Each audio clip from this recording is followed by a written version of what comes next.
السلام عليكم ورحمة الله وبركاته. إن الحمد لله نحمده تعالى ونشكره ونتوب إليه ونستغفره ونعوذ به من شرور أنفسنا وسيئات أعمالنا. من يهده الله فهو المهتد ومن يضلل فلن تجد له وليا مرشدا. ونشهد أن لا إله إلا الله وحده لا شريك له، له الملك وله الحمد، يحيي ويميت وهو على كل شيء قدير. ونشهد أن سيدنا ومولانا محمدا عبده ورسوله صلى الله عليه وعلى آله وأصحابه وبارك وسلم تسليما كثيرا كثيرا. باب الإخلاص وإهدار النية في جميع الأعمال والأقوال البارزة والخفية. ونبي إسحاق سعد بن أبي وقاص مالك بن وحيب بن عبد مناف بن زهرة بن كلاب بن مرة ابن كعب بن لؤي القرشي الزهري رضي الله عنه أحد العشرة المشهود لهم بالجنة رضي الله عنهم قال: جاءني رسول الله صلى الله عليه وسلم يعودني عام حجة الوداع من وجع اشتد بي، فقلت يا رسول الله إني قد بلغ بي من الوجع ما ترى، وأنا ذو مال ولا يرثني إلا ابنة لي، أفأتصدق بثلث مالي؟ قال لا. قلت فالشطر يا رسول الله؟ فقال لا. قلت فالثلث يا رسول الله؟ قال الثلث، والثلث كثير أو كبير. إنك إن تذر ورثتك أغنياء خير من أن تذرهم آلة يتكففون الناس، وإنك لن تنفق نفقة يبتغي بها وجه الله إلا وجرت عليها حتى ما تجعل في امرأتك. قال فقلت يا رسول الله أكلف بعد أصحابي؟ قال إنك لن تكلف فتعمل عملا تبتغي به وجه الله إلا ازددت به درجة ورفعة، ولعلك أن تخلف حتى ينتفي بك أقوام ويضر بك آخرون. اللهم أمضي لأصحابي هجرتهم ولا تردهم على عقابهم، لكن البائس سعد بن قولة يرثي له رسول الله صلى الله عليه وسلم أن مات بمكة. متفق عليه. আলহামদুলিল্লাহ, আল্লাহ পাকের মেহেরবানি, আল্লাহ পাকের ইহসান, আল্লাহ পাকের তৌফিকে আজ এটি আমাদের অষ্টম দার্স রিয়াদুস সালিহিন কিতাব থেকে আমাদের আলোচনা চলছে প্রথম অধ্যায়, এবং আজকে আমাদের আলোচনার বিষয়বস্তু ষষ্ঠ হাদিস। এই হাদিসের সংক্ষিপ্ত তরজমা। সাদ ইবনে আবি ওয়াক্কাস রাদিয়াল্লাহু তাআলা আনহু, তিনি এই হাদিসের রাবী। তো তিনি হচ্ছেন জান্নাতের সুসংবাদ প্রাপ্ত 10 জন সাহাবীর একজন।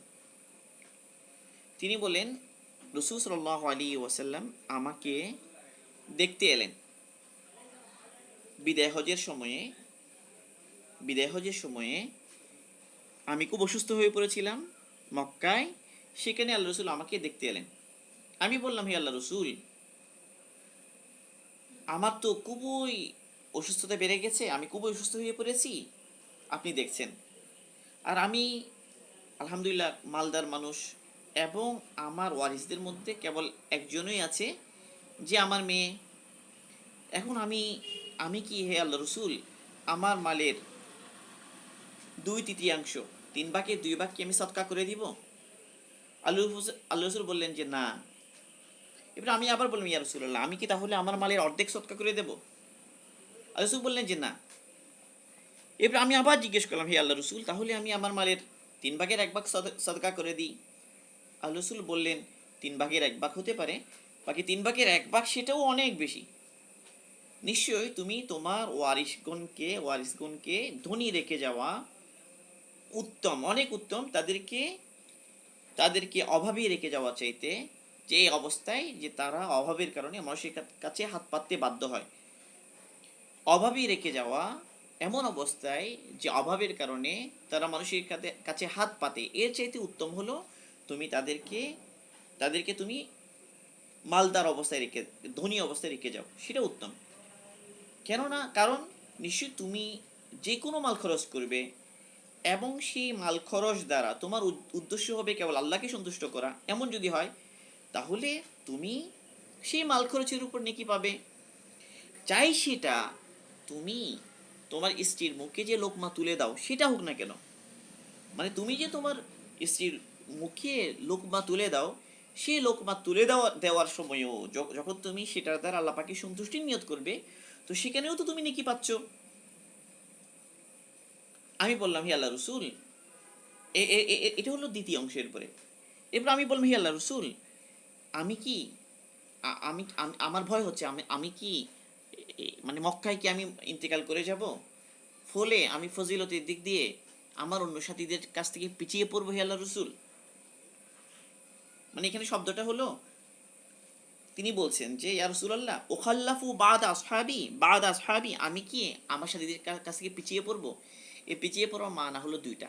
এক হতে পারে যে আমার অসুস্থতার কারণে সাহাবারা যখন মক্কা থেকে মদিনায় ফিরে যাবে, তো আমাকে অসুস্থতার কারণে মক্কায় রেখে যাওয়া হয়, তাহলে আমি পিছিয়ে পড়লাম।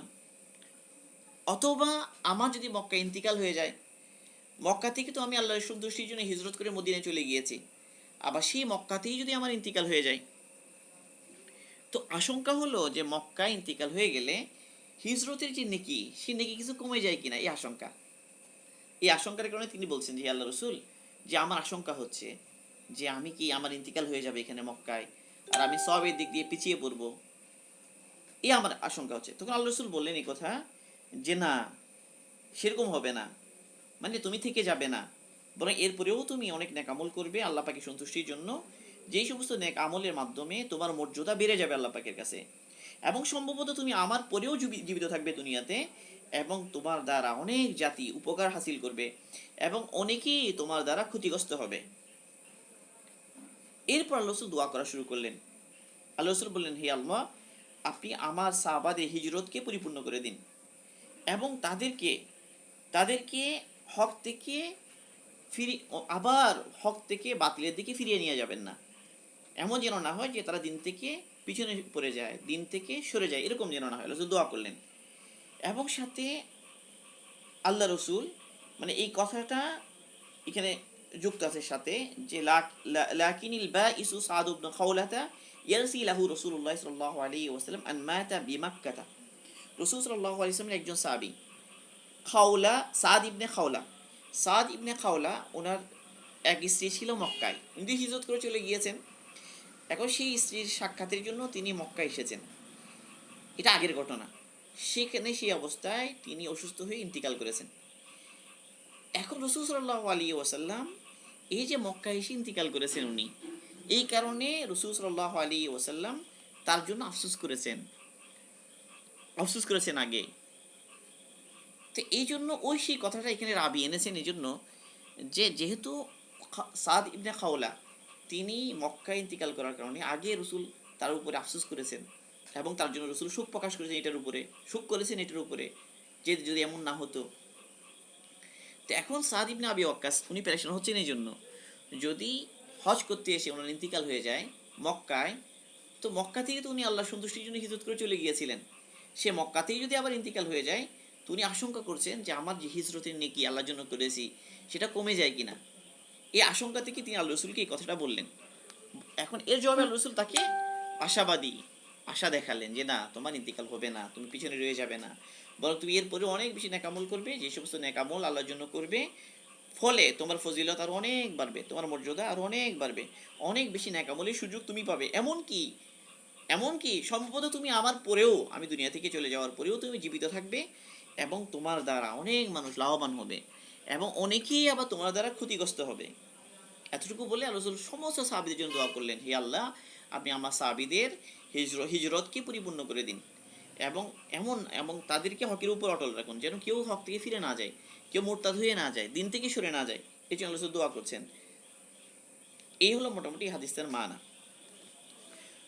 তো এখানে এই হাদিসের মধ্যে অনেকগুলো গুরুত্বপূর্ণ বিষয় আছে। শুরুতে আমরা রাবি সম্পর্কে কিছু বিষয় জানি। সাদ বিন আবি ওয়াক্কাস রাদিয়াল্লাহু তাআলা আনহু, সাদ বিন আবি ওয়াক্কাস রাদিয়াল্লাহু তাআলা আনহু একদম শুরুর দিকে মুসলমান যারা হয়েছেন তাদের একজন, একদম শুরুতে মক্কায় একদম শুরুতে যারা মুসলমান হয়েছেন তাদের একজন। তার নাম হচ্ছে আবু ইসহাক, এটা হলো তার কুনিয়াত, ডাক নাম। তার শারীরিক বৈশিষ্ট্যের ব্যাপারে বলা হয় যে তিনি একটু বেঁটে ছিলেন, একটু মোটা ছিলেন, কোঁকড়ানো চুল ছিল তার, বড় মাথা ছিল, এবং তিনি কালো খেজাব ব্যবহার করতেন।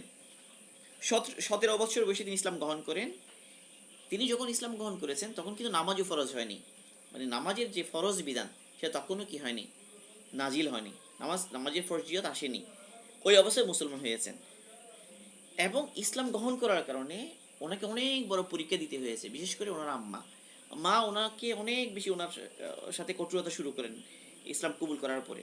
এক পর্যায়ে ওনার আম্মা কসম খান যে তুমি যদি ইসলাম ছেড়ে না দাও তাহলে আমি তোমার সাথে কথা বলবো না, আমি কিছু খাবো না, আমি কিছু পান করবো না।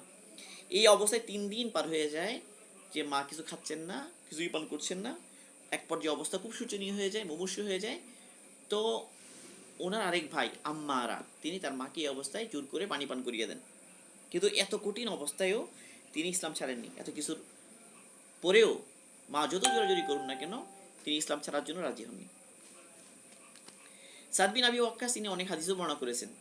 ওনার বর্ণিত মোট হাদিস 271টি এবং বুখারী এবং মুসলিম দুই জায়গায় আছে ওনার এমন হাদিসের সংখ্যা 15টি। আর শুধু বুখারীতে আছে এমন হাদিসের সংখ্যা 5টি, শুধু মুসলিমে আছে এরকম হাদিসের সংখ্যা 18টি। এবং আশারায়ে মুবাশশারা যাদেরকে বলা হয়, যাদের ব্যাপারে আল্লাহ রাসূল বলেছেন তারা জান্নাতি, আশারায়ে মুবাশশারা যারা দুনিয়াতে থেকে যারা জান্নাতের সুসংবাদ শুনেছেন রাসূলের মুখে। আসল কথা হলো অনেকের ব্যাপারে রাসূল সাল্লাল্লাহু আলাইহি ওয়াসাল্লাম জান্নাতের সুসংবাদ শুনিয়েছেন, বাকি এই 10 জনের কথায় 10 জনের ব্যাপারে আল্লাহ রাসূল একসাথে বলেছেন, নাম ধরে একসাথে বলেছেন। এই আবু বকর জান্নাতি, ওমর জান্নাতি, এভাবে সাদ জান্নাতি, এভাবে 10 জনকে একসাথে বলেছেন। তাদের মধ্যে তিনি একজন। এবং তিনি রসুলের আগে হিজরত করেন, রসুলের সাথে সব জিহাদে শরীক ছিলেন এবং জিহাদের ময়দানে সবসময় অগ্রগামী থাকতেন। এবং বলা হয় যে তিনি আল্লাহ রাস্তায় প্রথম তিনি নিক্ষেপকারী মুসলমানদের মধ্য থেকে। তিনি বলেন ইন্নী লা আউয়ালুল আরব রমা বিসাহামিন ফি সাবিলিল্লাহ, আল্লাহ রাস্তায় প্রথম তিনি নিক্ষেপকারী ব্যক্তি আমি আরবদের মধ্য থেকে, তিনি বলেছেন। এবং তিনি ইসলামের ঘোর সওয়ার হিসেবে প্রসিদ্ধ ছিলেন, ফারিসুল ইসলাম নামে তিনি প্রসিদ্ধ ছিলেন। আলী রাদিয়াল্লাহু বলেন তিনি একমাত্র ব্যক্তি যার ব্যাপারে আল্লাহ রাসূল এই কথা বলেছেন, ফিদাকা আবি ওয়া উম্মি, হে সাদ তোমার জন্য আমার আব্বা আমার আম্মা দুজনেই কোরবান। এই কথাটা রাসূল সাল্লাল্লাহু আলাইহি ওয়াসাল্লাম মাত্র একজনের ব্যাপারে বলেছেন, তিনি সাদ বিন আবি ওয়াক্কাস রাদিয়াল্লাহু তাআলা আনহু। এবং তিনি রাসূল সাল্লাল্লাহু আলাইহি ওয়াসাল্লামের দোয়ার বরকতে মুস্তাজাবুদ দাওয়াত ছিলেন, মানে তিনি যে কোনো দোয়া করতেন সেই দোয়াটা কবুল হতো। কারণ রাসূল সাল্লাল্লাহু আলাইহি ওয়াসাল্লাম একবার দোয়া করেছেন আল্লাহুম্মা স্তাজিব লাহু ইদা দাআকা ইয়ানি সাদান। রাসূল সাল্লাল্লাহু আলাইহি ওয়াসাল্লাম বলেছেন যে হে আল্লাহ, সাদ যখন আপনার কাছে দোয়া করবে তো আপনি তার দোয়াটা কবুল করবেন। তো রাসূলের এই দোয়ার বরকতে তিনি মুস্তাজাবুদ দাওয়াত ছিলেন, তার মানে তিনি যে কোনো দোয়া করতেন দোয়াটা কবুল হতো। তো দিনের জন্য তিনি অনেক বিরক্ত দেখিয়েছেন এবং দিনের জন্য কঠোরতা দেখানো, দিনের জন্য কঠোর হওয়া, এর অনেক নজির আছে ওনার পক্ষ থেকে। একে ইত্তেবায়ে সুন্নাহ, বিনয়, সততা ইত্যাদি সম্পর্কে ওনার অনেক ঘটনা আছে, ওনার ব্যাপারে অনেক বর্ণনা আছে। হযরত উসমান রাদিয়াল্লাহু তাআলা আনহুকে হত্যা করার পর যখন হযরত উসমান রাদিয়াল্লাহু তাআলা আনহু নিহত হন বিদ্রোহীদের হাতে, তো তিনি নিজেকে ফিতনা থেকে দূরে সরানোর জন্য মানুষ থেকে আলাদা থাকা শুরু করলেন এবং নিজের বকরি, তারপর হলো ওট, এগুলো নিয়ে আলাদা থাকা শুরু করলেন। তো এই সময়ের ঘটনা ওনার ছেলে আমের ইবনে সাদ ইবনে আবি ওয়াক্কাসই বর্ণনা করেন যে একবার হলো কি সাদ ইবনে আবি ওয়াক্কাস রাদিয়াল্লাহু তাআলা আনহু নিজের ওট, ছাগল এগুলো নিয়ে ব্যস্ত ছিলেন। এমন সময় ওনার ছেলে ওমর, সাদ বিন আবি ওয়াক্কাস রাদিয়াল্লাহু আনহুর আপন ছেলে ওমর, তিনি এলেন।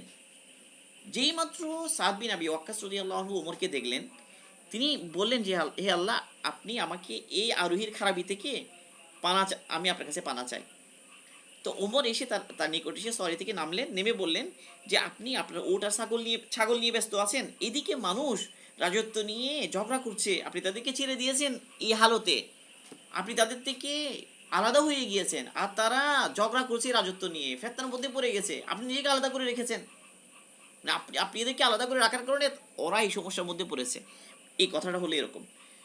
তো তখন তিনি ওই ওমর নিজের ছেলের বুকে থাপ্পড় মারলেন, আঘাত করে বললেন যে চুপ কর, উসকুত, তুমি চুপ করো। আমি আল্লাহ রাসূল সাল্লাল্লাহু আলাইহি ওয়াসাল্লামের কাছে এই কথা শুনেছি, ইন্নাল্লাহা ইউহিব্বুল আবদাল তাকিয়াল গানিয়াল খফিয়া, আল্লাহ পাক তার ওই বান্দাকে ভালোবাসেন যে মুত্তাকি, পরহেজগার, যে গনি, অমুখাপেক্ষী এবং যে নিজেকে আড়াল রাখে, লুকিয়ে রাখে, এরকম বান্দাকে আল্লাহ পাক পছন্দ করেন।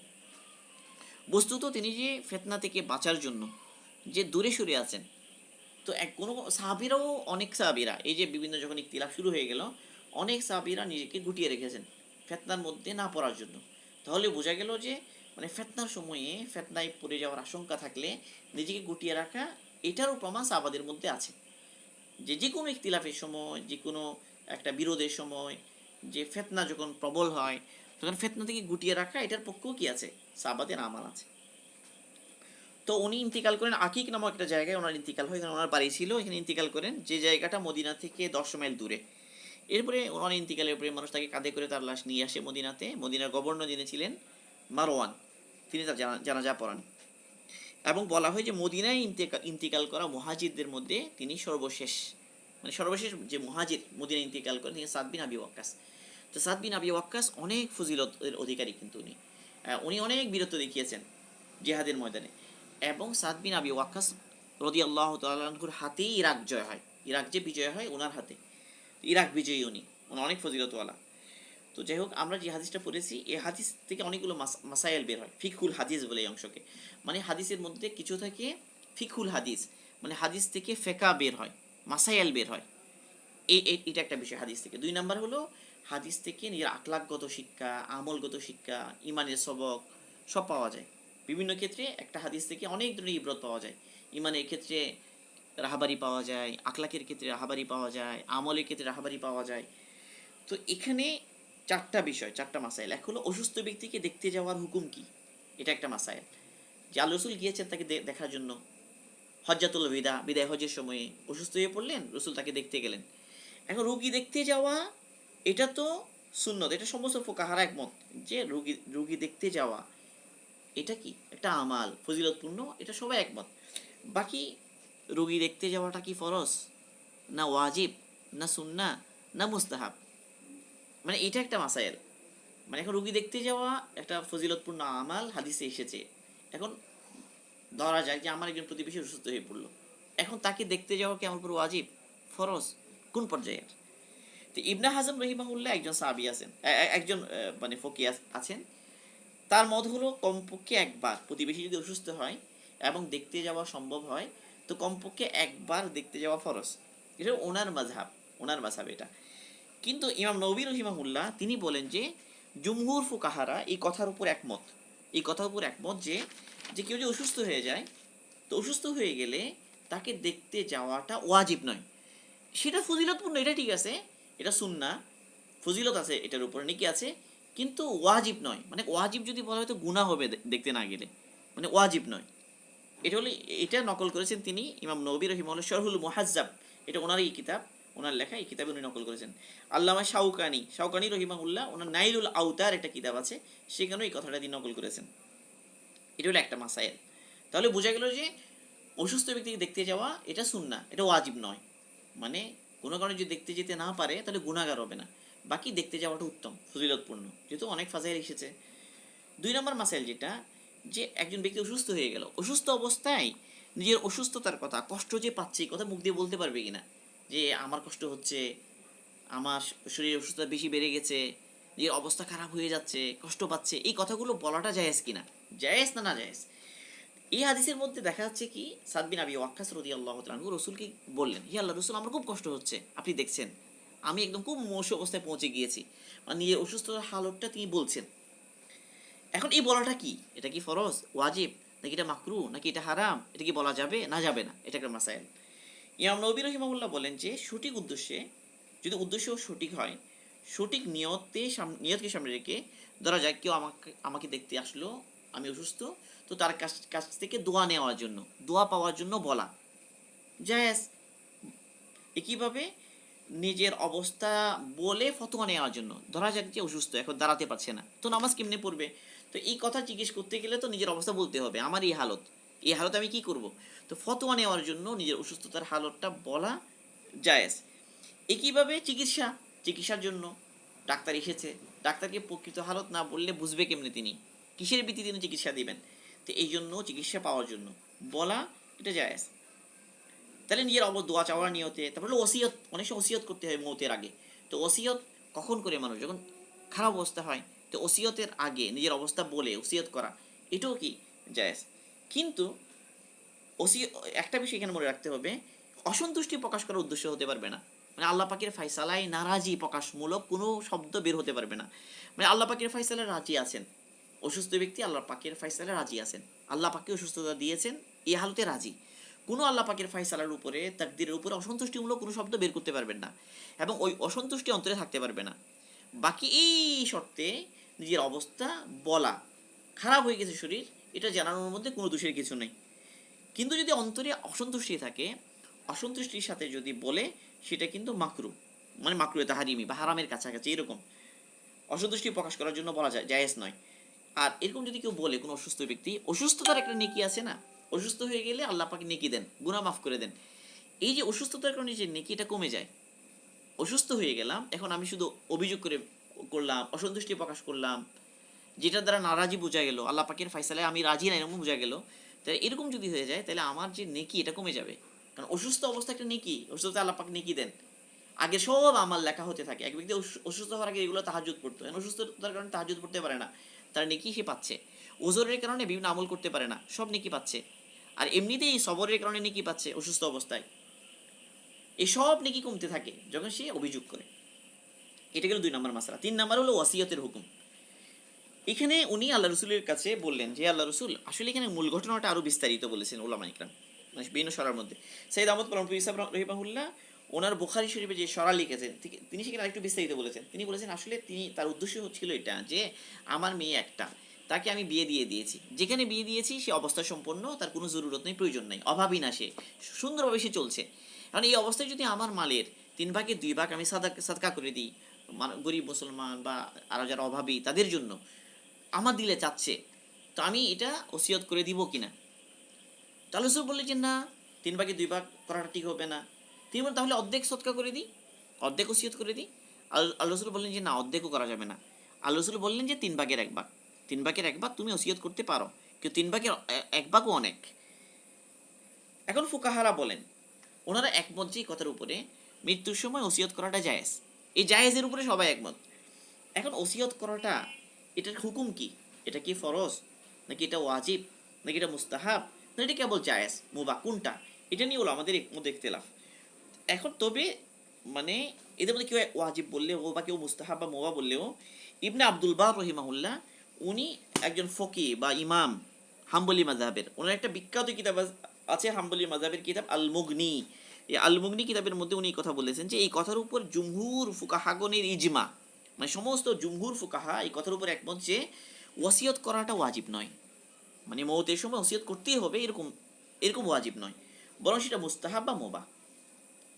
4 নম্বর মাসাইল হলো যে কতটুকু ওসিয়ত করতে পারবে। তাহলে এই হাদিস দ্বারা বোঝা যাচ্ছে যে এখানে রসুল তাকে অনুমতি দিয়েছেন 3 ভাগের 1 ভাগের জন্য।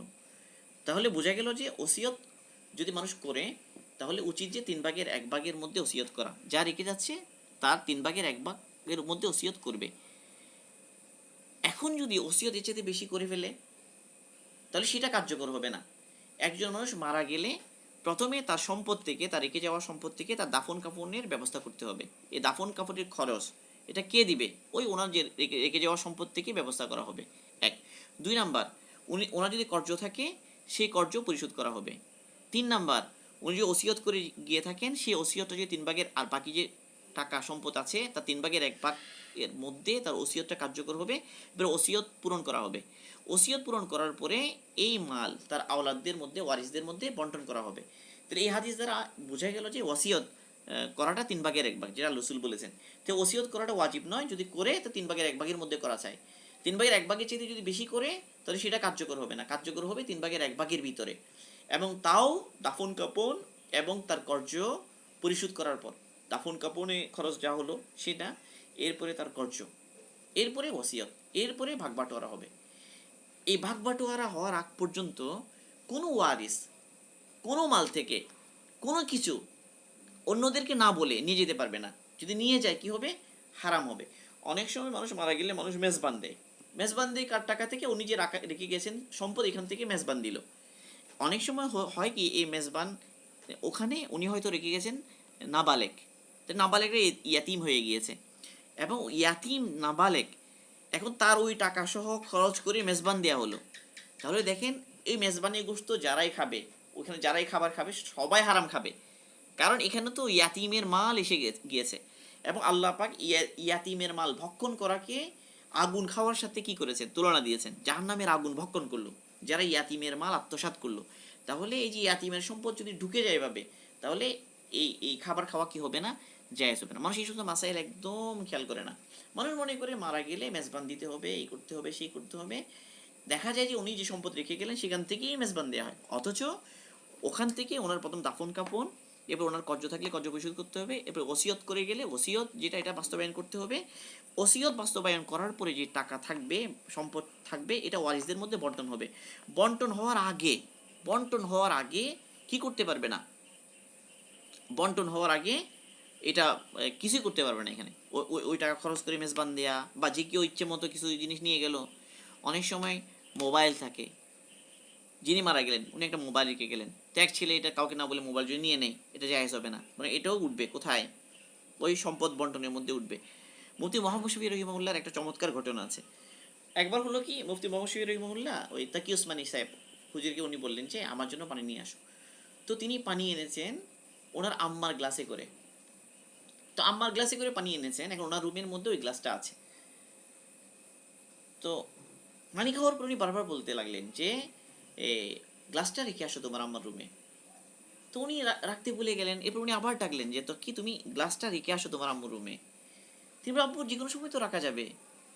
মুফতি শফি সাহেব রহমান বললেন যে দেখো, যদি আমার আজকে রাতের মধ্যে ইন্তিকাল হয়ে যায়, তুমি এই গ্লাস রাখলে না তোমার মায়ের রুমে, এটা তোমার আম্মার মালিকানায়। এখন যদি আমার ইন্তিকাল হয়ে যায় এই গ্লাস আমার রুমে থাকা অবস্থায়, তাহলে কালকে কি হবে, কালকে তোমার এখান থেকে কি করা হবে, ভাগ বাটোয়ারার সময় এই গ্লাসটা ঢুকে যাবে। অথচ তোমার আম্মার সম্পদ আমার মেরাসের মধ্যে সেটা ঢুকে যাবে, আমার রেখে যাওয়া সম্পদের মধ্যে সেটা ঢুকে যাবে। তাহলে তো আরেকজনের হক ঢুকে গেল। এই জন্য আমি চাচ্ছি এখনই তুমি রেখে আসো।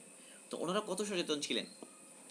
একইভাবে শেখ আব্দুল হাই, ডাক্তার আব্দুল হাই আরেফ বিল্লাহ যিনি রহিমাহুল্লাহ, তিনি ওনার আব্বার ইন্তিকালের পরে এলেন। তো এখন আসার পরে তো ওখানে যে মেহমানদারির ব্যবস্থা যেটা, তো মেহমানদারি কিছু দেওয়া হয়েছে, উনি খেতে রাজি হচ্ছেন। বলে আমরা তো এমনিতে খেতে পারবো না, আপনাদের তো কি হয়নি, ভাগ বাটোয়ারা হয়নি এখনো। তো ওখানে তো ওনারা সবাই ছিলেন, ভাই বোনেরা সবাই ওয়ারিসরা। তারা সবাই বললেন যে হজরত আমরা এই মাসালার সাথে ওয়াকিফাল আছি, আমাদের সবার পক্ষ থেকে এটা দেওয়া হয়েছে, আপনি এটা নিতে পারেন, কোনো সমস্যা নেই। এরপর উনি নিলেন। বলা হয়েছে, ধরা যায় যে এই কোনো মাইয়াত মারা গেল, মারা যাওয়ার পরে তার পাঞ্জাবির পকেটে একটা চনা বুট, একটা ছোলা পাওয়া গেল, একটা বুট পাওয়া গেল। মানে এই বুটটাও কি হয়ে গেল, এখন মিরাজের সম্পত্তি হয়ে গেল। কিন্তু এই বোটের মধ্যেও সবার অধিকার কি হয়ে গেল, সবার অধিকার এই বোটের উপরেই রয়ে গেল। তার মানে এটা এটা বন্টন কীভাবে, এটা অন্য বিষয়, কিন্তু এটার মধ্যেও কি আছে, মিরাজ ঢুকে গেছে। তো যারা সতর্ক তারা এইসব ব্যাপারে অনেক সতর্কতা এখতিয়ার করেন। যাক আল্লাহ পাক আমাদেরকে তৌফিক দান করুন এই বিষয়টা খেয়াল করার। তাহলে ওসিয়তের পরিমাণ কতটুকু হবে, তাহলে বোঝা গেল যে সুলুস মানে হলো 3/1 মধ্যেই ওসিয়ত কার্যকর হবে। এতটুকু আলোচনা এখানে গেল। এরপরে এই হাদিস থেকে আরও কিছু ফাওয়ায়েদ এই হাদিসের মধ্যে আছে। এক নাম্বার হলো রুগী দেখতে যাওয়ার ফজিলত। তো শুরুতেই আমরা কিছু আলোচনা করলাম। আসলে একজন মুসলমানের হক যে সে অসুস্থ হলে দেখতে যাবে। হকুল মুসলিমি আলাল মুসলিমি খামস, আল্লাহ রাসূল হাদিসে পাকে বলেন, এই হাদিস বুখারী মুসলিম দুই জায়গায় এসেছে, যে একজন মুসলমান আরেকজন মুসলমানের কাছে 5টা হক পায়। এক হলো রদ্দুস সালাম, সালাম দিলে জবাব দেয়া। ইয়াদাতুল মারিদ, কেউ অসুস্থ হলে দেখতে যাওয়া। ইত্তিবাউল জানায়েজ, কেউ মারা গেলে জানাজায় শরীক হওয়া। ইজাবাতুদ দাওয়া, কেউ দাওয়াত দিলে খাওয়ার জন্য দাওয়াত কবুল করা। তাশমিতুল আতেশ, কেউ যদি হাসি দেয়, হাসি দিয়ে যদি কেউ আলহামদুলিল্লাহ বলে, তার জবাবে ইয়ারহামুকাল্লাহ বলা। এটা হলো হক, একজন মুসলমানের উপরে একজন মুসলমান হক পায়। আল্লাহ রাসূল হাদিস পাকে বলেছেন মুসলিম শরীফে, ইন্নাল মুসলিমা ইদা আদা আকাহুল মুসলিমা লাম ইয়াজাল ফি কুরফাতিল জান্নাহ হাত্তা ইয়ারজিয়া। কোনো মুসলমান যখন তার কোনো অসুস্থ মুসলমান ভাইকে দেখতে যায়, যতক্ষণ দেখতে গেল ততক্ষণ সে জান্নাতের বাগানে অবস্থান করে, যতক্ষণ ফিরে না আসে। তো এই জন্য আল্লাহ পাক এই সুন্নার উপরে আমল করে আল্লাহ পাক আমাদেরকে তৌফিক দান করেন। রুগী দেখার কতগুলো সুন্নাহ আছে। যখন আমরা রুগী দেখতে যাব, প্রথমত রুগীর কাছে অল্প সময়ের জন্য অবস্থান করা, এত দীর্ঘ সময় অবস্থান না করা, যেই কারণে রুগীর কষ্ট হবে। মানে রুগীর কষ্ট হচ্ছে কি না এটা খুব দেখা জরুরি। আমরা অনেকেই ওই রুমে গিয়ে ভিড় করলাম, তাহলে তো লাভের চাইতে ক্ষতি বেশি হবে। তো রুগী দেখতে যাওয়া ঠিক আছে, দেখতে গেলে খুব অল্প সময়ের জন্য যেতে হবে।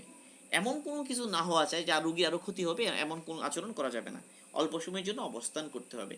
এরপর রুগীর জন্য দোয়া করা, রুগীর কাছে দোয়া চাওয়া, এবং বিভিন্ন আমাল আছে এই সময়ে, যে এই একটা দোয়াও আছে যে এখানে দরুদ শরীফ পড়া, এরপর 7 বার এই দোয়াটা পড়া, এরপর আবার দরুদ শরীফ পড়ে রুগীকে ফু দেয়া, আসআলুল্লাহ আল আজিম রব্বাল আরশিল আজিম আন ইয়াশফিয়াক, এই দোয়াটা 7 বার পরে রুগীর শরীরে ফুক দেয়া। রাসূল সাল্লাল্লাহু আলাইহি ওয়াসাল্লামের তরফ থেকে খুব কি আছে, ফাজাইল আছে এখানে, যে বলা হয় যে তার যদি লেখা না হয়ে থাকে তাহলে ইনশাল্লাহ কি হয়ে যাবে, সে সুস্থ হয়ে যাবে, মানে এই আমল করার দ্বারা। এবং এই কথা বলা লা বাসা তাহুরুন ইনশাআল্লাহ, মানে তোমার যে কি অসুস্থতা এটা তোমার জন্য গুনার কাফারা হয়ে যাবে, আল্লাহ গুনাহ মাফ করে দেবেন। এবং রোগীকে আশার কথা শোনানো, রোগীর জন্য দোয়া করা, যেমন সাদ বিন আবি ওয়াক্কাসের জন্য আল্লাহ দোয়া করেছেন, মুসলিম শরীফের রিওয়ায়াতে আছে সেটা। আল্লাহ রাসূল বলেছেন যে আল্লাহুম্মা শফি সাদান, হে আল্লাহ আপনি সাদকে সুস্থ করে দেন, 3 বার বলেছেন আল্লাহ রাসূল।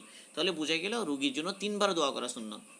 আল্লাহুম্মা শফি সাদান, এবার 3 বার দোয়া করেছেন আল্লাহ রাসূল শেফার জন্য, মুসলিম শরীফে আছে।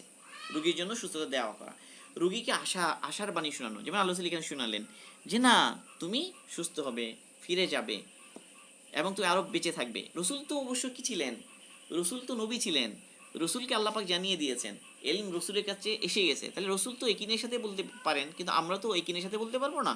কিন্তু আমরা আশার কথা শোনাবো যে ইনশাআল্লাহ আল্লাহ পাক আপনাকে সুস্থ করে দিবেন, হ্যাঁ আল্লাহ পাক আপনার হায়াত বাড়িয়ে দিবেন, ইনশাআল্লাহ আপনি সুস্থ হয়ে যাবেন, টেনশন করবেন না।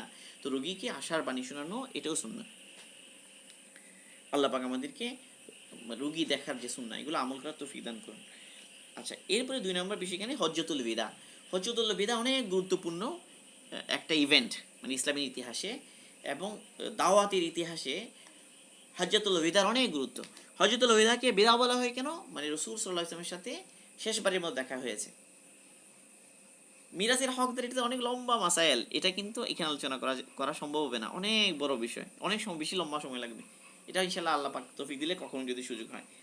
হজ্জুল বিদা বলা হয়, আবার হজ্জাতুল বালাগ বলা হয়, কেন আল্লাহ রাসূল বলেছেন আলাহাল বাল্লাগতু আলাহাল বাল্লাগতু, এটা জিজ্ঞেস করেছেন যে তোমাদের কাছে আমি পৌঁছে দিয়েছি কিনা, তো তারা বলেছেন হে আল্লাহ রাসূল আপনি হক আদায় করে পৌঁছে দিয়েছেন, এই কথা সাহাবারা স্বীকৃতি দিয়েছেন। এরপর আল্লাহ রাসূল আসমানের দিকে ইশারা করেছেন যে আল্লাহ আপনি সাক্ষী থাকেন, এই জন্য হজ্জাতুল বালাগ বলা হয়। আবার হজ্জাতুল ইসলাম বলা হয়, কারণ এটা প্রথম হজ, যে হজে কোনো মুশরিক শরীক হয়নি, কোনো কাফের কোনো মুশরিক, যে হজে প্রথমবারের মতো কেউ আসেনি, এটা হলো হজ্জাতুল ওয়াদা।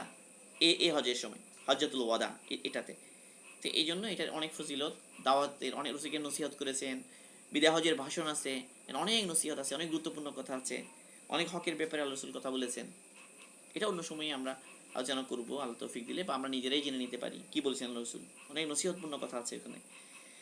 এবার 3 নম্বর বিষয় এই হাদিসে হলো সেটা মাসাইল জিজ্ঞেস করা। একটা জিনিস তো মাসাইল জিজ্ঞেস করা, আর একটা হলো যে নেকির কাজেও পরামর্শ নেওয়া চাই, এটা এই হাদিস থেকে বোঝা যায়।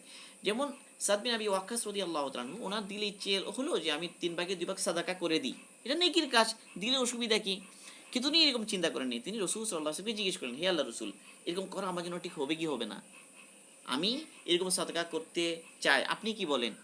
তাহলে কত সুন্দর করে রসুলের কাছ থেকে উনি পরামর্শ নিচ্ছেন, তাহলে বোঝা গেল জজবার সাথে বেশি আমল করে ফেলা এটাও কি না, এটাও নিয়ম নয়, বরং যারা জ্ঞানী তাদের কাছ থেকে একটা পরামর্শ করে নেওয়া চায় যে আমার জন্য এই আমলটা করা ঠিক হবে কি হবে না। এ সাহাবাদের আমলের মধ্যে এটা পাওয়া যায়, প্রায় সাহাবিরা তারা রসুলের কাছ থেকে পরামর্শ নিতেন যে কোনো আমলের ব্যাপারে, মাসাইলের ব্যাপারেও নিতেন, আর এখানে মাসাইলও জিজ্ঞেস করেছেন তিনি, আবার পরামর্শও নিয়েছেন, দুইটাই। এটা হলো একটা বিষয়। আরেকটা হলো যে অনেক সময় ওয়াজিব যেগুলো হক, ওইগুলোতেও নিয়ত সঠিক হওয়ার কারণে নেকি বেড়ে যায়। যেমন এখানে আল্লাহ রাসূল যে কথা বললেন, যে এখানে আরেকটা বিষয় গুরুত্বপূর্ণ, যে ইনি স্ত্রী এবং সন্তানদের জন্য খরচ করার ফাজাইল আছে এখানে। অনেক সময় আমাদের জজবা থাকে কি যে বাইরে মানুষের পিছনে বেশি খরচ করব, আল্লাহ রাস্তায় বেশি খরচ করব, দান সদকা বেশি করব। তো মানুষের অনেক সময় দান সাদাকা এগুলোর অনেক জজবা থাকে, নিজ সন্তানদের পিছনে খরচ করা, স্ত্রীর জন্য খরচ করা, এখানে মানুষ কি প্রণতা করে, অনেক দিনদাররা এখানে ভুল বুঝে, তারা মনে করে বাইরে খরচ করলে বেশি নেকি হবে, কিন্তু এখানে খরচ করলে কি হবে না, নেকি হবে বলে মনে করে না। তো আল্লাহ কি সুন্দর করে বললেন, যে প্রথমে এই কথা বললেন যে তুমি তোমার সন্তানদেরকে ধনী রেখে যাওয়াটা উত্তম, তাদেরকে অভাবী রেখে যাওয়া চাইতে, এরপর তারা ভিক্ষা করবে এরকম হওয়া চাইতে তাদেরকে ধনী অবস্থায় রেখে যাওয়া এটা উত্তম। তাহলে বোঝা গেল পরে যদি ধনী অবস্থায় রেখে যাওয়া এটা যদি উত্তম হয়, তাহলে এই যে সচ্ছল থাকা, তাদের তাদের জন্য ভরণ পোষণের ব্যবস্থা করা, সচ্ছলতার জন্য ফিকির করা, এটা কোনো নিন্দনীয় কিছু না, বরং কি প্রশংসনীয়। মৃত্যুর পরেও যেন তারা সচ্ছল থাকে, এটার ব্যাপারে রসুল তরগিব দিচ্ছেন। তাহলে যতক্ষণ আমরা জীবিত আছি, আল্লাহ পাক হালাল উপার্জন করার তৌফিক দান করেছেন, সামর্থ্য দান করেছেন, চাইলে হালাল রুজি করতে পারি, একটু বেশি ইনকাম করতে পারি ফিকির করে। মানে এমন না যে দুনিয়ার পিছনে একদম কি হয়ে গেলাম, ব্যস্ত হয়ে গেলাম, মানে আমার সময়টাকে যথাযথভাবে দিয়ে ইনকাম করলাম, তাহলে এটা কি না নিন্দনীয় নয়, বরং এরকম চেষ্টা করা উচিত। এরপরের কথা আল্লাহ রাসূল যেটা বললেন যে তুমি ভালো নিয়তে, নেক নিয়তে যাই খরচ করবে, তুমি এটা তো আল্লাহ পাকের কাছে নেকি পাবে। এমন উদাহরণ আল্লাহ রাসূল যেটা সেট করলেন, এটা আরো অসাধারণ। আল্লাহ রাসূল বললেন যে তোমার স্ত্রীর মুখে লোকমা তুলে দেওয়া, মানে বলার ধরনটা অসাধারণ। এখানে স্ত্রীর সাথে মহব্বত, ভালোবাসা, মানে অন্য যে কারো প্রসঙ্গ তুলতে পারতেন, এখানে আপনজন তো আরো অনেক আছে, কিন্তু সবচেয়ে গুরুত্বপূর্ণ বিষয় যেখানে স্ত্রীর কথাটা নিয়ে এলেন, স্ত্রীর মুখে। কারণ স্ত্রীর মুখে, স্ত্রীর জন্য দেয়াটা কিন্তু ওয়াজিব। স্ত্রীকে নাফাকা দেয়া এটা স্বামীর উপরে ওয়াজিব। বিয়ে করার পরে মানে স্বামীর উপরে কতগুলো জিনিস ওয়াজিব হয়, এগুলো তার জন্য একটা সুকনা দেওয়া, সুকনা বলা হয় যে বাসস্থান, আলাদা থাকার জায়গা। আলাদা থাকার জায়গা একটা বিল্ডিং দিতে হবে এটা জরুরি না, প্রাসাদ দিতে হবে এটা জরুরি না, তো একটা রুম এমনভাবে দিতে হবে এটা শুধু তার মালিকানা, অন্যরাও ওখানে হস্তক্ষেপ করবে, যখন ইচ্ছা তখন ঢুকে যাবে, ওইখান থেকে জিনিস নিয়ে যাবে, বা ওইটাও ব্যবহার করবে ইচ্ছে মতো, এটা কি নাই, জায়েজ নাই, বরং ওই রুমটা তাকে আলাদাভাবেই দিতে হবে। বরং আল্লাহ তৌফিক দিলে তার জন্য একদম পরিপূর্ণ পর্দার সাথে যেন সে তার জরুরতগুলো পূরণ করতে পারে, সব ধরনের জরুরতগুলো এরকম ব্যবস্থা করে দেওয়া চায়, এটা স্বামীর উপরে ওয়াজিব, এটা সুকনা বলা হয়। আর একটু নাফাকা, মানে তার খরচ বহন করা, সব ধরনের খরচগুলো বহন করবে। অনেক সময় আমরা বিয়ে শাদী করার পরে অনেক সময় স্ত্রী থাকে কোথায়, বাপের বাড়িতে থাকে, তাকে এখনো তুলে আনিনি। তো এই অবস্থায়ও এই স্ত্রীর ভরণ পোষণ মেয়ের বাপের কাছে পৌঁছিয়ে দেয়া জরুরি স্বামীর জন্য। তারা যদি নাও চায়, নিজের থেকেই বলতে হবে যে এই আমি এই খরচটা দিতে চাই, কারণ এটা তো ওয়াজিব, দেয়া চাই, না দিলে গুনাহ হবে, হক এটা। এটা একটা। অনেক সময় মেহমান হয় বাপের বাড়িতে গিয়ে, অনেকে আছে যে শ্বশুরের উপর একদম দিয়ে রাখে, আর খবর নাই, হ্যাঁ নিজে যাচ্ছে, নিজেও গিয়ে খাচ্ছে। এই যে খরচ, মেহমান তো হতে পারে 3 দিন, তাই না, মেহমানদারি হক হলো 3 দিন, তো 3 দিনের পরেই তারা সন্তুষ্টির সাথে রাখলে তো ঠিক আছে, কিন্তু অনেক সময় এই সন্তুষ্টি খেয়াল করা হয় না, রেখে দিলাম, চাপিয়ে দিলাম, আমার আর কোনো খবর নেই। না, এমন এমন এমন করাটা ঠিক না, বরং এটা পেশ করা উচিত যে আমি খরচ দিতে চাই, মানে যে আত্মমর্যাদাবোধ যার আছে, সে এটা কি করবে, এটা সে খেয়াল করবে। এখন কথা হলো এটা তো স্ত্রীর হক, ওয়াজিব, দেওয়া উচিত। তারপরে এখানে রসুল কি বলেছেন, যে তুমি যদি আল্লাহ সন্তুষ্টির জন্য খরচ করো, তুমি নেকি পাবে। তাহলে এর দ্বারা বোঝা গেল ওয়াজিব হক যেগুলো, সেগুলো তো অনেক সময় মানুষ কি করে না, নেকি করে, নেকি নিয়ত করে না, এই সন্তানের জন্য খরচ করে, বলে আমার দায়িত্ব, বিবির জন্য খরচ করে মনে করছে আমার দায়িত্ব, বলে না, এখানেও কি নিয়ত করা যায়, এখানেও সওয়াবের নিয়ত করা যায়। কারণ কোরআনে পাক একটা সুন্দর আয়াত এসেছে সূরা লাইলের মধ্যে, মনে হয় সূরা লাইলের মধ্যে, ওই মুত্তাকি জাহান্নামকে বাঁচিয়ে দেয়া হবে কাকে, মুত্তাকিকে। মুত্তাকিকে আল্লাযী ইউতি মালাহু ইয়াতাযাক্কা, যে নিজের আত্মসংশোধনের জন্য মালকে খরচ করে, মানে মাল খরচ করলে বখিলি দূর হয়, কৃপণতা দূর হয়। জাকাত কেন ফরজ করা হলো, এর একটা উদ্দেশ্য এটা, অন্তর থেকে বখিলি দূর হয়ে যায়। তো আল্লাহ পাক বলছেন যে মুত্তাকিকে, যে তার মালকে নিজের আত্মশুদ্ধির জন্য খরচ করে, এক। এরপর দ্বিতীয় আয়াত, ওয়ামা লি আহাদিন ইনদাহু মিন নি'মাতিন তুজাজা, এই জন্য খরচ করে না যে ও আগে তার পক্ষ থেকে কোনো একটা নিয়ামত লাভ করেছে, কোনো একটা এহসান লাভ করেছে, এহসানের বদলা হিসেবে কিছু দিল, এরকম না, বরং ইল্লা বিতিগা ওয়াজহি রাব্বিহিল আলা, বরং সে খরচ করে আল্লাহকে সন্তুষ্ট করার জন্য। ওয়ালা সাউফা ইয়ারদা, আল্লাহ বলেন যে অচিরেই তাকে সন্তুষ্ট করে দেয়া হবে। তো এখানে আল্লাহ পাক যে বলেছে, সুন্দর করে আল্লাহ পাক এনেছেন যে আয়াতটা, যে আল্লাহর জন্য খরচ করা। এই জন্য ওলামারা সুন্দর বলেছেন, ইবনে হাজার আসকালানী রহিমাহুল্লাহ এই হাদিসে ব্যাখ্যায় বলেন যে এই হাদিস দ্বারা বোঝা গেল খরচ করাকে আল্লাহ পাকের সন্তুষ্টির সাথে করা, মানে আমরা যখনই খরচ করব, যেখানেই খরচ করি না কেন, তো আল্লাহ পাকের সন্তুষ্টির সাথে করাকে সত্যযুক্ত করা হয়েছে। যখনই আল্লাহ পাকের সন্তুষ্টির সাথে খরচ করবে, তো এর ভিত্তিতেই সে নেকি পাবে। তাহলে বোঝা গেল অনেক সময় নিয়তের দ্বারা ওয়াজিব দায়িত্ব যেটা, সেটার সওয়াবও কি হয়ে যায়, বেড়ে যায়। তো এটাও একটা গুরুত্বপূর্ণ বিষয়। মোটামুটি এই আলোচনাগুলো আমরা করলাম, এখানে আরও কিছু বিষয় রয়ে গিয়েছে, কিন্তু আমাদের সময় শেষ। আর কিছু বিষয় বাকি যেগুলো আছে ইনশাল্লাহ পাক তো তৌফিক দিল আগামীকাল ইনশাল্লাহ। তো আল্লাহ পাক আমাদের সবাইকে হাদিস মোতাবেক একটু আমল করার তৌফিক দান করেন। রসুলের সুন্নাহ মোতাবেক আমার জিন্দেগিকে সাজানোর তৌফিক দান করেন, আমাদেরকে আল্লাহ পাক ইখলাস দান করেন। এই সমস্ত হাদিস দ্বারা উদ্দেশ্য হলো ইখলাস। প্রথমেই আমরা বাবের মধ্যেই আছে বাবুল ইখলাস ওই হিদারি নিয়া, নিয়তকে হাজির করা। তো বিবির জন্য খরচ করছি, নিয়ত করি আল্লাহর জন্য। সন্তানের পিছনে খরচ করছি আল্লাহর জন্য। বাচ্চাদের জন্য নিয়ে আসতেছি এটা সেটা, তারা সন্তুষ্ট হবে, কিন্তু নিয়ত করি আল্লাহর জন্য।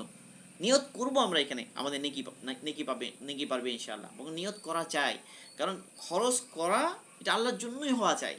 খরচ এটা আল্লাহর জন্যই হওয়া চাই। আল্লাহ পাক আমাদের সবাইকে তৌফিক দান করুন। সুবহানাল্লাহি ওয়া বিহামদিহি, সুবহানাকাল্লাহুম্মা ওয়া বিহামদিকা, আশহাদু আল্লা ইলাহা ইল্লা আনতা, আস্তাগফিরুকা ওয়া আতুবু ইলাইক।